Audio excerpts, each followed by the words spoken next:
벤처기업의 경영전략 중에서 시장 진입 전략과 경영전략과 연속화 전략에 대해서 설명하도록 하겠습니다. 벤처기업 경영전략 첫 번째, 지속가능한 경쟁 우위입니다. 전략이란 기업이 보유한 자원을 바탕으로 산업환경에 대응하는 의사결정의 패턴입니다. 벤처 창업자는 자신이 보유한 자원을 바탕으로 제품이나 서비스를 개발하여 시장에 진입합니다. 따라서 창업 단계에서 핵심적 의사결정은 시장에서 경쟁 우위를 가질 수 있는 시제품의 개발이며 이를 바탕으로 자신의 경쟁 지위를 확보하는 것입니다. 이를 전략적 위치 설정이라고 하며, 이 단계에서 가장 중요한 것은 시장 진입 전략으로서 경쟁 우위의 확보와 진입의 타이밍입니다. 경쟁 우위는 창업 벤처가 신생기업의 어려움을 극복하고 생존할 수 있는가를 결정하는 핵심 요소입니다. 따라서 창업자는 무엇이 우리의 경쟁 우위가 될 수 있는가를 신중하게 검토해야 합니다. 벤처 캐피탈리스트나 엔젤 같은 투자자 입장에서도 경쟁 우위의 유무가 투자 의사결정의 기준이 됩니다. 실리콘밸리의 벤처 캐피탈리스트들은 불공정한 경쟁 우위라는 표현을 씁니다. 이는 경쟁 기업의 입장에서 볼 때 불공정하다고 여길 만큼의 뚜렷한 경쟁 우위 요소가 있는가입니다. 따라서 창업자는 다른 기업에 비교해 당신 기업은 무엇을 더 잘합니까? 라는 투자자의 질문에 답할 수 있어야 합니다. 또 한 가지 중요한 요소는 경쟁 우위의 지속성입니다. 처음에 경쟁 우위를 가지고 시장에 진입했다고 하더라도 경쟁 기업이 제품을 모방해서 유사 제품을 만들어내거나 또는 보다 많은 여유 자금을 가지고 있는 거대 기업이 밀어붙이기식의 무차별 공격을 가할 경우에도 경쟁 우위가 쉽게 소멸될 수 있습니다. 따라서 창업자는 벤처의 지속 가능한 경쟁 우위가 있는가에 대해 점검해 보아야 합니다. 맥밀란의 연구에 의하면 벤처 캐피털리스트들은 투자 의사결정 시 시장 진입 후 적어도 3년간 우위를 유지할 수 있는가를 체크합니다. 벤처 창업자는 시장 진입의 초기에는 상대적인 경쟁 우위가 있더라도 시간의 흐름에 따라 모방되어 우위가 사라지게 될 위험에 대한 대비책을 마련해야 합니다. 지속적 경쟁 우위를 유지하기 위해서는 경쟁 기업과 차별화되는 핵심 역량을 보유하고 있어야 합니다. 제품이나 서비스가 시장에서 경쟁 우위를 실현할 수 있는 것은 보다 근본적인 자원과 역량을 갖추었을 때 가능합니다. 제품이나 서비스에 대한 특허 같은 지적 소유권이 있는 경우 모방으로 방어할 수 있는 가능성이 높다고 볼 수 있습니다. 그러나 특허가 절대적인 방어 수단이 되는 것은 아닙니다. 경쟁업체가 다른 방법으로 신제품을 개발하여 특허에 의한 방어를 회피할 수 있기 때문입니다. 따라서 시장 경제에서 모방은 불가피한 현상이라고 보고 어떻게 지속적 경쟁 우위를 확보할 수 있는가가 중요합니다. 벤처 창업자가 일반적으로 저지르기 쉬운 오류 중에 하나가 시장을 정태적으로 판단하는 것입니다. 창업 초기에 세계적인 기술로 시장의 주목을 끌던 벤처기업이 몇 년이 지나면 흐지부지 시장에서 사라지는 경우가 종종 있는데, 그 이유 가운데 하나가 시장 변화에 발맞춰 기술 진보를 따라가지 못하기 때문입니다. 시장의 요구는 시시각각 변하고 후발 업체들의 추격이 심하기 때문에 지속적으로 새로운 기술로 무장한 제품을 선보이지 못하면 기업은 정체되고 결국 경쟁의 소용돌이 속에서 사라지게 됩니다. 또한 자신이 시장에 진입할 당시 구축한 경쟁 우위가 상당 기간 지속될 것이라는 가정하에 경영 계획을 세우는 경우 계획과는 전혀 다른 경쟁 상황이 전개될 수 있습니다. 또한 자신이 개발한 제품에 대한 지나친 확신으로 인하여 모방이나 다른 자원의 경쟁 위험을 간과하는 경우도 있습니다. 두 가지 다 벤처기업의 초기 생존에 치명적인 위험이 될 수 있다는 사실을 명심해야 합니다. 2000년대 초반 우리나라 벤처기업의 상황이 어려워진 원인 중에 하나가 내수시장의 침체와 경쟁의 격화 때문입니다. 1999년과 2000년 당시 IT와 벤처붐 당시 낙관적 희망을 가지고 자금 조달이 용이한 상황에서 유사한 분야의 창업이 급증했습니다. 그러나 제한된 내수시장을 대상으로 다수의 벤처기업이 창업되다 보니 경쟁이 객화되고 매출은 예상보다 부진하게 되었습니다. 더욱이 전반적 내수시장이 침체되다 보니 전반적인 영업상 어려움이 가중되었습니다. 그 상황에서 다수의 기업들이 해외 시장을 목표로 진출하였으나 미국, 일본, 중국 등 해외 시장도 역시 침체되었고 시장 진입 장벽과 현지 경쟁에 부딪혀 실패로 끝난 사례가 대부분입니다. 이러한 사실은 경쟁 전략을 수립하는 기업가에게 시사점을 제공하고 있습니다. 시장 진입 당시에 평가한 환경 조건이 시장 진입 후에 변화된다는 것입니다. 유리하게 변화되는 경우도 있지만 신규 진입업체의 증가에 따라 불리하게 되는 경우가 대부분입니다. 따라서 지속 가능한 경쟁 우위를 어떻게 확보하는지가 전략 수립의 핵심 요소입니다. 시장 진입 전략입니다. 벤처기업의 경쟁은 새로운 제품이나 서비스를 가지고 시장에 진입함으로써 시작됩니다. 초기 시장 진입 시에 진입 장벽을 어떻게 극복할 것인가에 대한 전략을 수립해야 합니다. 진입 장벽을 우회하거나 낮추기 위해 새로운 제품 및 서비스 개발, 새로운 기술들을 활용합니다. 경쟁 우위의 유형은 비교 우위, 차별화 우위로 구분되며 경쟁의 범위를 좁히는 집중화 전략으로 나눌 수 있습니다. 그리고 정부 정책의 변화, 시장 불균형의 발생, 사회적 관계 등과 같은 전략을 적절하게 이용하면 시장 진입이나 수익 창출에 유리한 위치를 차지할 수 있습니다. 벤처기업은 시장성이 있는 제품을 적절한 시기에 상품으로 출시할 수 있어야 합니다. 기존 기업이나 다른 경쟁자들이 시장에서 자신의 위치를 선정하기 전에 시장에 진출하여 선발자의 우위를 얻는 것이 중요합니다. 또한 연속적인 제품을 출시하여 지속적으로 시장을 선도할 필요가 있습니다. 공격제 우위와 방어자의 딜레마입니다. 시장에서 진입하는 벤처기업은 공격제 우위를 활용해야 합니다. 신생 벤처기업에 제공하는 새로운 제품이나 서비스는 대체제로서 기존 기업의 영역을 침범하게 되는 경우가 대부분입니다. 반도체가 발명됨으로써 진공관 시대가 사용화되었고 IC에 의한 트랜지스터 시대가 마감되었습니다. PC가 발명됨으로 메인 프레임이 주도하던 컴퓨터 시장이 변화하였습니다. 무선 통신기기도 페이저와 PCS 폰에서 셀룰러 폰으로 주도적 제품이 기존 제품을 대체하면서 바뀌고 있습니다.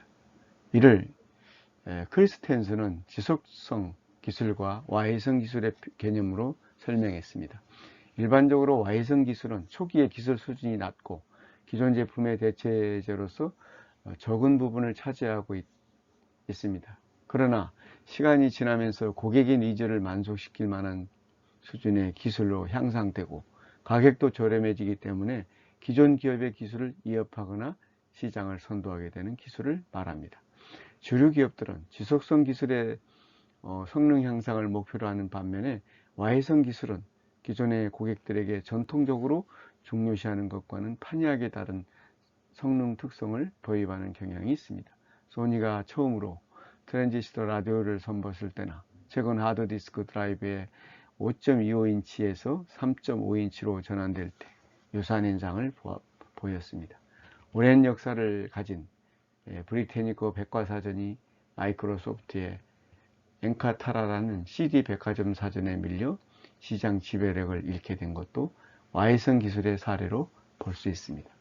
공격자는 기술 핵심을 활용하여 새로운 컨셉의 제품을 가지고 시장에 진입하게 됩니다. 그러나 현재 리더 기업은 기존의 기술을 바탕으로 한 경쟁 우위를 가지고 있기 때문에 새로운 기술로 전환하기가 쉽지 않습니다. 기존 기술에 의한 자원과 역량을 구축하는 데 막대한 투자가 있었고 이것이 일종의 매몰 비용으로 작용하기 때문입니다.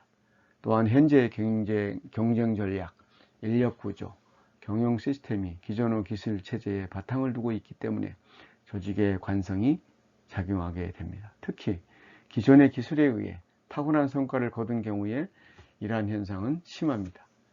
이러한 요인에 의해 변화에 적극적으로 대응하지 못하는 경우 과거의 핵심 성공 요인이 핵심 실패 요인화하는 현상이라고 합니다. 또한 조직의 핵심 역량이 핵심 장애 요인화하는 현상이라고 하기도 합니다. 80년대 후반 IBM이 이러한 딜레마에 봉착했습니다. 메인 프레임의 절대적 강자로 군림하다가 PC 산업의 급성장 가운데 시장을 잃어버리게 되었습니다. 그러나 PC의 잠재력을 과소평가하여 소극적으로 대응하다가 위기에 몰리게 되었습니다. 철강 산업에서도 이러한 현상이 나타나게 되었습니다. 기존의 철강 업체들이 뉴코의 등장에 비해 상대적인 경쟁 우위가 급속히 약화되면서 어려움에 봉착하게 되었습니다. 이를 공격자 우위와 상대적 개념으로 방어자의 딜레마라고 합니다. 따라서 시장 진입을 하는 벤처기업들은 한편으로는 공격자 우위를 살리는 전략을 구사해야 합니다. 반면에 선발자로서 진입한 경우 방어자의 딜레마에 빠지지 않도록 하는 것이 중요합니다. 틈새 시장 진입 전략입니다. 벤처기업은 대기업에 비해 매우 제한된 자원과 역량을 가지고 있습니다. 따라서 선택과 집중을 통한 시장 진입이 절대적으로 필요합니다. 초기 제품의 성공이 이후 안정적 기업은 운영의 중요한 요소이기 때문입니다. 상대적으로 진입 비용을 낮추고 고객 니즈를 충족시키면서 진입에 성공하기 위해서는 틈새 시장, 니치 마켓을 공격하는 것이 효과적입니다. 틈새 시장은 시장이 작거나 중요성이 낮아서 기존의 경쟁자가 효과적으로 서비스를 제공하기 힘든 시장입니다. 예를 들면 모바일 게임 산업의 경우 전체 시장 규모가 1000억 원대 규모의 시장이기 때문에 이동통신 서비스 사업자가 이 시장에 진입하기에는 진입 비용에 비해 수익을 내기도 힘들었습니다. 또한 이동통신 서비스 사업자에게 모바일 게임 사업은 다양한 콘텐츠 산업의 한 종류에 불과하기에 시장의 중요성이 크지 않습니다. 그러나 벤처기업의 입장에서는 단일 제품으로 1000억 원대 시장에서 경쟁을 한다는 것은 대단히 매력적인 시장이 됩니다. 그러므로 기존의 기업들이 관가하고 있는 틈새 시장에 우선 진입하여 자신의 위치를 확고히 굳히는 게 매우 효과적인 전략이 될 것입니다. 모바일 게임이라는 틈새 시장에 선발자로도 진입하여 성공한 기업이 박지영 대표의 컴투스입니다. 당시 막 성장하기 시작한 인터넷 시장의 가능성을 보고 이를 게임으로 연결하자는 아이디어를 냈습니다. 사람들은 눈에 보이지 않는 정보에 돈을 쓰는 것을 꺼렸지만 증권 정보 등 당장 손에 연결되는 정보와 게임과 같은 오락 콘텐츠는 기꺼이 돈을 쓴다는 것을 알고 있었기에 눈이 번쩍 뜨였던 셈입니다. 틈새 시장에 진입한다고 하여 계속 적은 규모의 시장에서 경쟁하게 되는 것은 아닙니다. 처음에는 대기업이 행하기에는 매력도가 낮은 산업이었다고 하더라도 환경의 변화에 의해 시장 규모가 확대되는 경우가 있습니다. 마이크로소프트의 경우 IBM이 PC 산업의 중요성이 크지 않을 것이라고 판단하여 운영 체제를 예주하기로 결정하면서 틈새 시장에 진입하게 되었습니다. 그러나 IBM 호환 기종의 등장으로 PC의 가격이 하락하면서 PC 산업은 폭발적으로 성장하였고 마이크로소프트는 시장에서 독점적 우위를 확보하게 되었습니다. 뒤늦게 IBM이 PC용 운영체제 시장의 중요성을 인지하고 OS2를 개발하는 등 시장 탈환을 위한 노력을 펼쳤으나 이미 신뢰성과 인지도를 갖춘 마이크로소프트사를 따라잡을 수 없었습니다.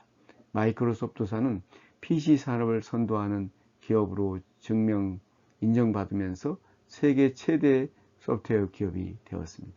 휴맥스는 유럽의 가정용 셋톱박스 시장으로 진입하여 성공을 거두었습니다. 휴맥스가 처음으로 이 시장을 목표로 한 것은 아니었습니다. 방송용 시장을 목표로 했으나 진입 장벽이 높아서 들어갈 수 없었습니다. 그 당시 시장의 규모가 작아서 기존 대기업이 주목하지 않던 시장을 공략한 것입니다. 후에 이 시장이 성장했지만 휴맥스는 선발제 이점을 누리게 된 것입니다. 고형 테크놀로지 솔더 페이스트 검사 장비 시장에서 세계 1위의 시장 점유율을 기록하고 있습니다. 광학, 기계 제어, 소프트웨어 등 다양한 기술의 배합 능력을 3D 검사 장비 시장을 개척하는 데 적용함으로써 기회를 얻었습니다.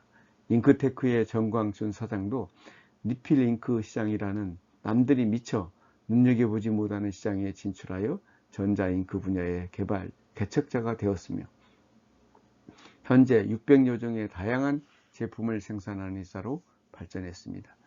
아이디스의 김영달 사장은 치밀한 시장 분석을 기초로 세계 보안시장의 틈새를 발견했고 여기에 기술 역량을 집중했습니다. 그는 보안시장이 디지털화할 것이라고 예측했고 이에 적합한 영상 압축, 다차원 신호 처리, 네트워크, 멀티미디어 등 다양한 분야를 통합하여 새로운 기술을 탄생시켰습니다. 선발자 우위 활용입니다. 벤처는 선발자 이점을 활용하는 것이 중요합니다. 선발자 이점은 기술 우위, 자원의 득, 전환 비용의 유발 등의 면이 있습니다. 선발자는 누구보다도 앞서가는 기술적 우위를 유지시킬 수 있습니다. 새로운 시장의 개척자는 먼저 제품을 소비자에게 알리는 일부터 시작하지 않으면 안 됩니다. 벤처기업으로서 제한된 자원을 집중적이고 효과적으로 동원하여 소비자들이 자사 제품의 효과성을 빨리 인식할 수 있도록 하여야 합니다.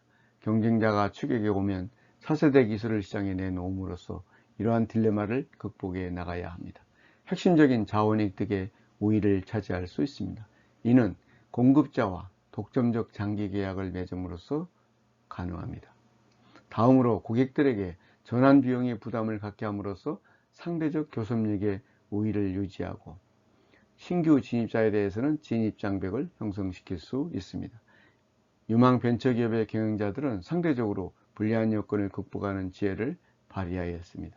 남보다 먼저 잠재시장에 진출하여 선점의 이익을 살렸고 선점 전략은 초기에 진입 장벽 돌파의 비용을 절감시키고 일정 기간 초과 이윤을 실행 가능하여 기반 축적의 기회가 되었습니다.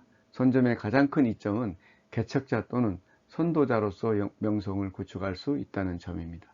선점의 이점을 누리려는 경영자는 시장의 변화를 잘 파악하고 있어야 합니다. 경우에 따라서는 앞을 내다보고 시장이 열릴 것을 예상하여 미리 진출할 필요가 있습니다.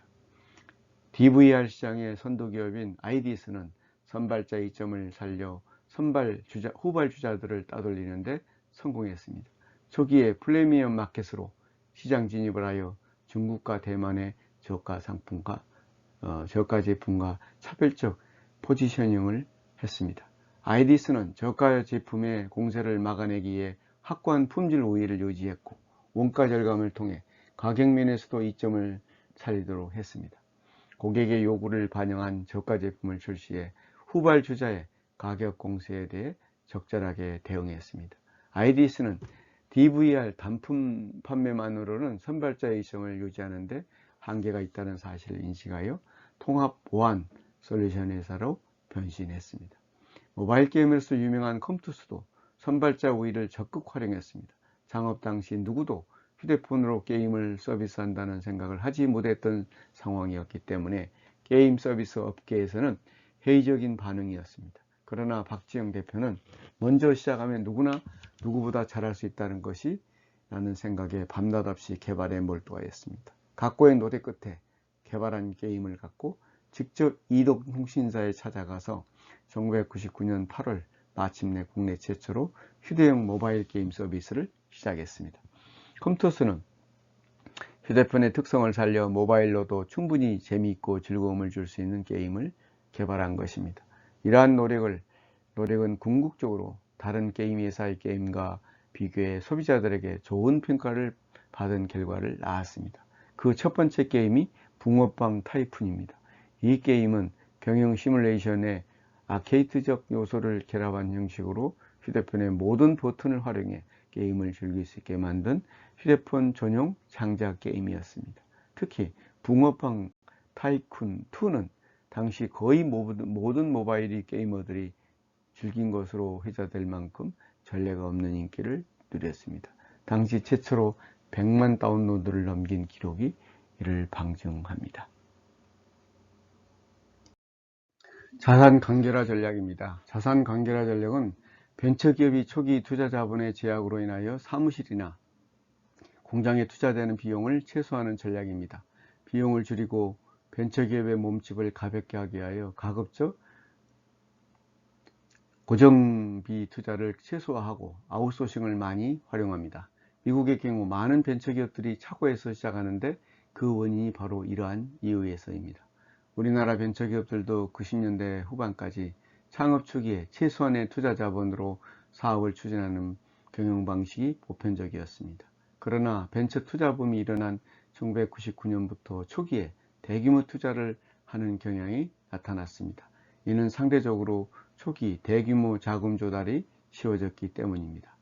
그러나 이러한 경영 방식은 코스닥 시장의 침체와 함께 자금 조달이 어려워지자 실패의 원인이 되고 말았습니다. 사업의 가능성이 검증되고 현금 흐름이 원활하게 이루어질 때까지는 최소한의 비용으로 사업을 일으키고자 하는 자세가 필요합니다. 시스코의 경우 세계적인 기업으로 성장했음에도 불구하고 사장과 중역들이 출장 시 이코노미 클래스를 이용하도록 하고 있습니다. 작은 규모의 사장실 등 자산 관계라 전략이 모델을 보여주고 있습니다. 경쟁 전략입니다. 포터는 그의 저서 경쟁 전략에서 기업의 본원적 전략의 유형을 원가 우위, 차별화 우위, 집중화 전략으로 구분하였습니다. 경쟁의 범위를 산업 전반으로 하여 낮은 비용을 중심으로 원가 우위를 제품 등 다양한 차별화 요소를 통한 차별화 우위로 구분하였고, 경쟁의 범위를 단일 영역으로 하는 집중화로 구분하였습니다. 즉, 기업이 경쟁에서 이기기 위해서는 하여야 합니다. 또한 전체 시장의 고객을 상대로 하는 것보다 특정 고객 집단에 집중하여 차별적 서비스를 제공하는 전략도 필요합니다. 원가 우위 전략은 낮은 원가를 바탕으로 경쟁사와 비슷한 수준의 제품이지만 경쟁사보다 낮은 가격의 제품을 판매하여 시장의 주도권을 역전시키는 경우입니다. 차별화 전략은 경쟁사가 이전에 인지하지 못하였거나 인지하였더라도 만족시키지 못한 고객 요구를 수용하여 고객에게 독특한 느낌을 제공함으로써 경쟁 우위를 실현하는 방법입니다. 집중화 전략은 산업 전체가 아닌 특정 세분 시장에서 대상 고객이 원하는 특정한 요구만을 만족시키는 전략을 말합니다. 세 가지 경쟁 전략의 방법은 지금도 가장 많이 활용되는 기본적 전략의 특성입니다. 세 가지 경쟁 전략 중 어떤 전략을 사용할 것인가는 자사가 현재 보유하고 있는 자원과 역량, 산업 구조에 따라 좌우됩니다. 현재 자신의 역량과 산업 환경을 잘 분석하여 경쟁의 법칙을 변화시킬 수 있는 경쟁 전략을 수립하여야 할 것입니다. 벤처기업도 기존 경쟁자에 대해서 비교 우위 또는 차별화 우위를 목표 시장에 맞추어 집중적인 전략이 필요합니다. 차별화 우위입니다. 차별화 우위는 고객이 느끼는 효용의 차별성을 강화시키는 경쟁 전략의 수단입니다. 산업의 진화 초기에는 원가 우위와 차별화 우위가 명확하게 구분되지 않는 경우가 많습니다. 초기 제품을 구분하는 혁신 구매자의 경우 가격에 상대적으로 덜 민감하기 때문입니다. 그러나 시장이 어느 정도 발전하여 다양한 욕구의 소비자 계층이 존재하는 경우 원가 우위나 차별화 우위를 핵심 경쟁 수단으로 확보하여야 합니다. 또한 차별화 전략은 진입 장벽을 우회하여 진입에 따른 비용과 위험 부담을 줄일 수 있을 뿐만 아니라 기존 업체의 보복적 행위를 효과적으로 대처할 수 있는 수단입니다. 차별화는 크게 기술 혁신 차별화와 마케팅 차별화로 구분할 수 있습니다. 기술 혁신 차별화에는 제품, 공정 기술 혁신, 특허, 노하우 등을 이용하는 방법을 말하며, 마케팅 차별화는 유통 방법, 판촉 방법, 서비스 방법의 혁신에 의해서 하는 방법을 말합니다. 기술혁신 차별화입니다. 기술혁신 차별화는 소비자들이 필요로 하는 새로운 제품의 제공, 기존 제품의 새로운 기능 첨가 및 제품 디자인의 변화를 통해 달성하는 경우가 많습니다. 기술 기반 신생 벤처들은 대부분 자신들이 개발한 혁신 기술을 활용한 경쟁 우위를 실현하고자 합니다.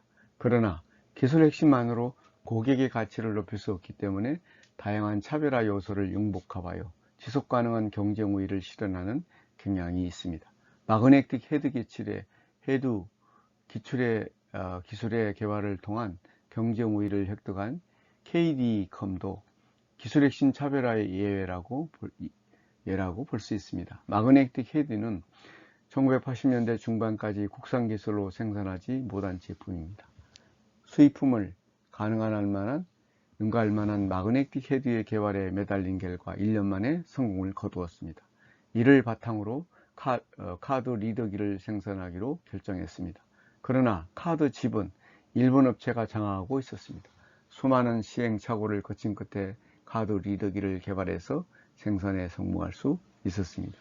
이러한 기술력이 오늘날 KD컴으로 발전할 수 있는 자원과 역량이 기반이 되었습니다.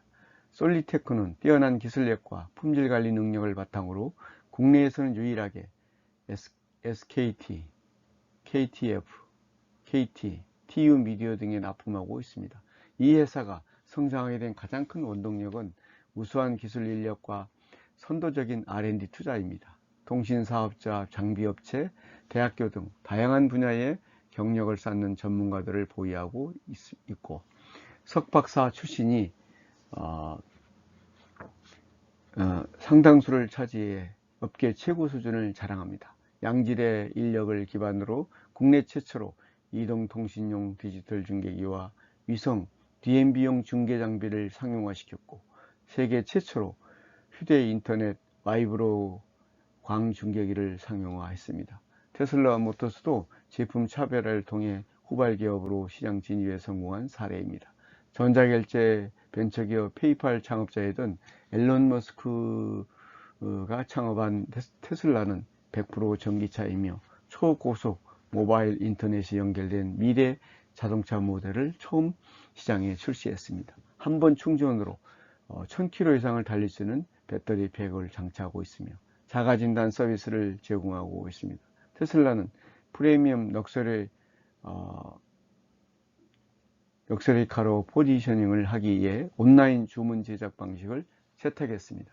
부유한 환경 애호가라는 특정 계층을 겨냥하여 차별화 이미지를 만들어내는데 성공했습니다. 초기 스포츠카 스타일만의 7만 달러대의 차를 출시했고 이어 3만 달러대 중형차도 대중형